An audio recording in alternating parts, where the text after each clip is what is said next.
Assalamualaikum warahmatullahi wabarakatuh. Kembali lagi dengan video dengan saya Rahma Maulia. Nah, pada video kali ini kita akan membahas mengenai teorema integral Cauchy dan teorema Cauchy-Gozza. Nah, langsung saja pada teorema integral Cauchy.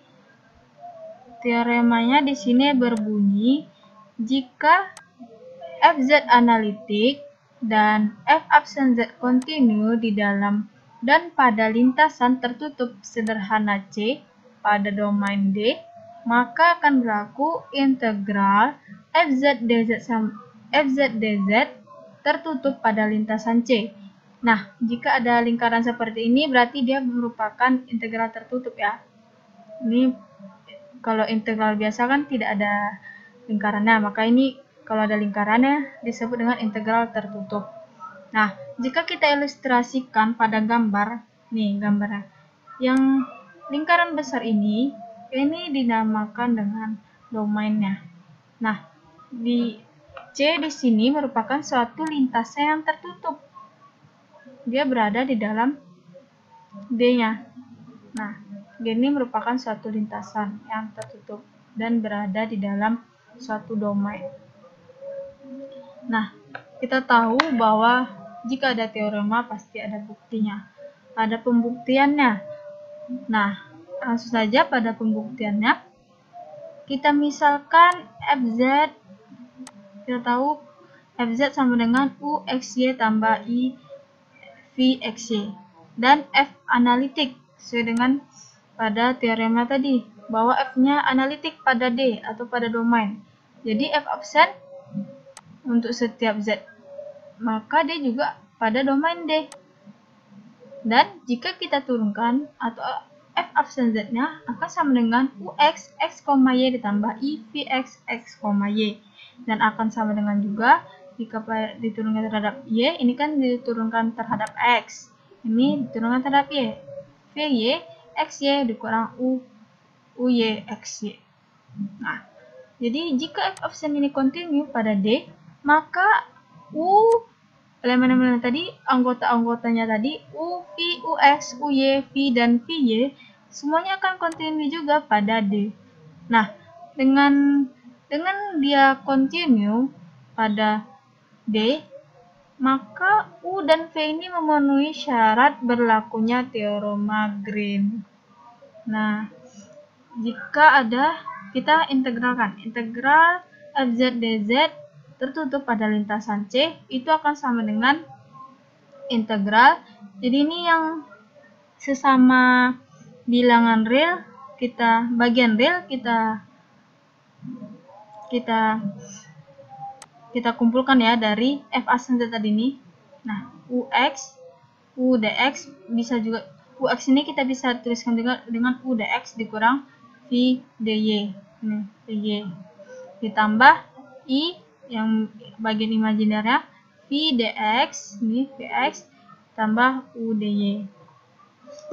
Nah, jadi di sini dibilangnya memenuhi syarat berlakunya teorema Green. Jadi agar kalian tahu, teorema Green di sini adalah berlaku jika integral p dx ditambah q dy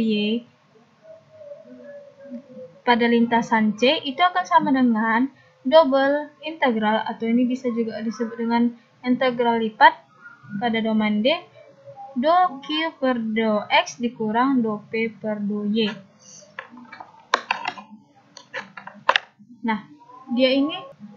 Nah, teorema Green ini kan sama dengan ini. Nah, Px tambah dy, dia ada 2, dx dy.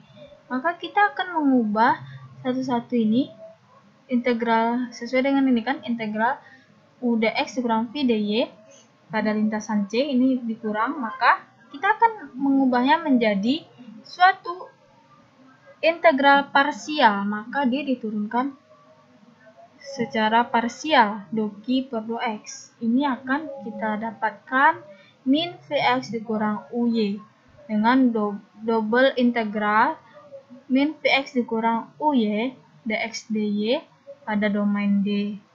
Dan ini pun kita ubah menjadi sesuai dengan teorema Green tadi, bahwa di sini kan PDX tambah QDY, ini VDX tambah UDY, maka kita ubah menjadi seperti ini.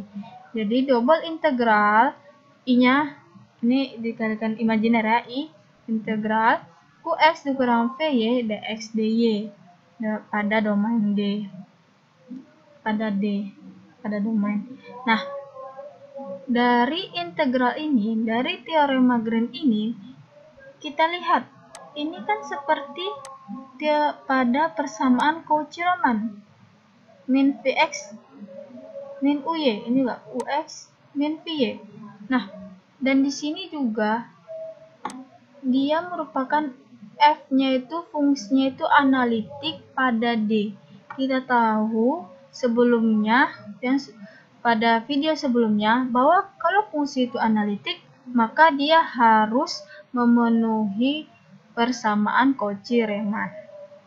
Nah, kita ingat kembali bahwa persamaan Cauchy-Riemann di sini adalah Ux sama dengan Vy dan Uy sama dengan min Vx. Dan Cauchy-Riemann di sini jika kita tambahkan atau kita eliminasi hasilnya adalah 0. Ini sesuai dengan persamaan Cauchy-Riemann. Ini juga sesuai dengan persamaan Cauchy-Riemann. Maka kita tahu kalau ini sesuai dengan Cauchy-Riemann, maka ini merupakan integral daripada 0 dan ini juga integralnya, double integralnya itu terhadap 0. Jika suatu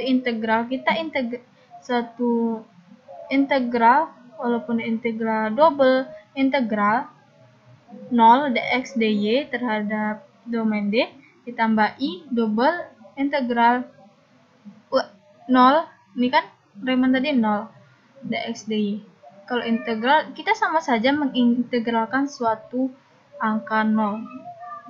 Bahwa kalau kita integralkan 0, maka hasilnya juga 0. Oleh sebab itu, maka terbukti bahwa integral fx dx tertutup pada lintasan C akan sama dengan 0.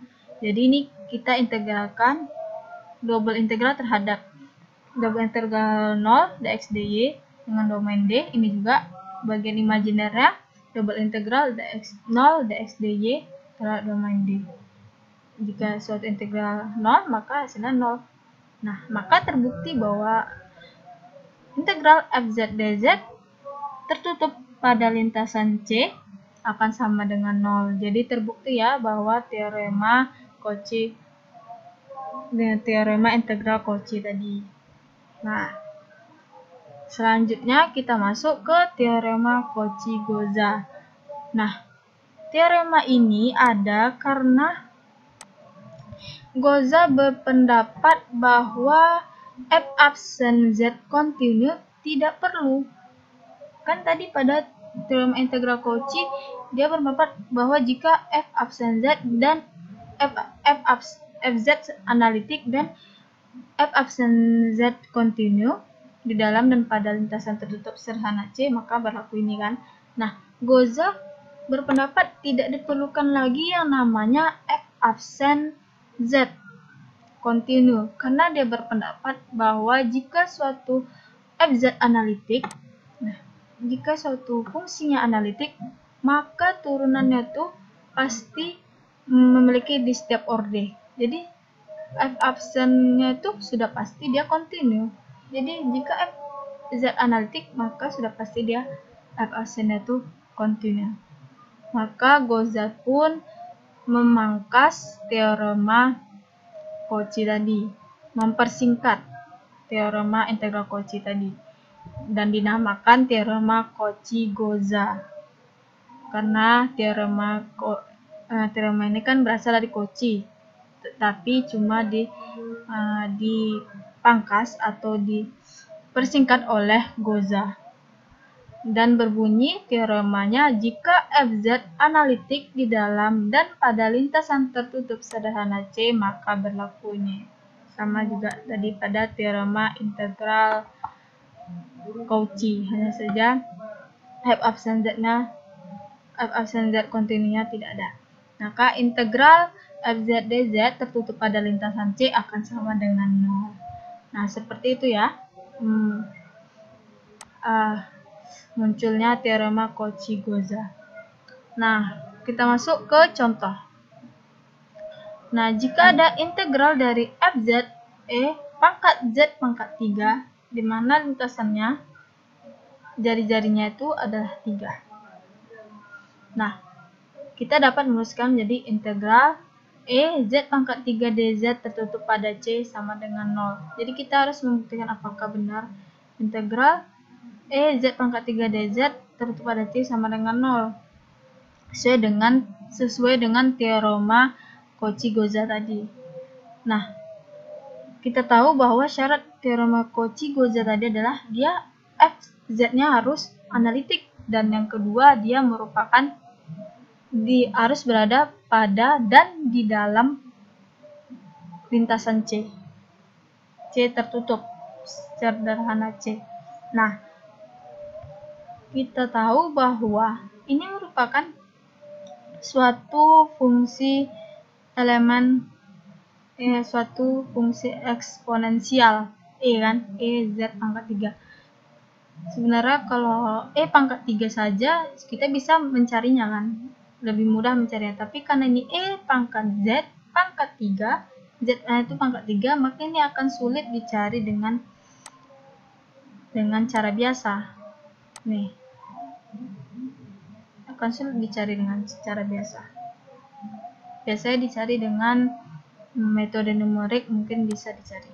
Nah, karena kita tahu bahwa pangkat z pangkat 3 itu merupakan fungsi analitik pada bidang kompleks.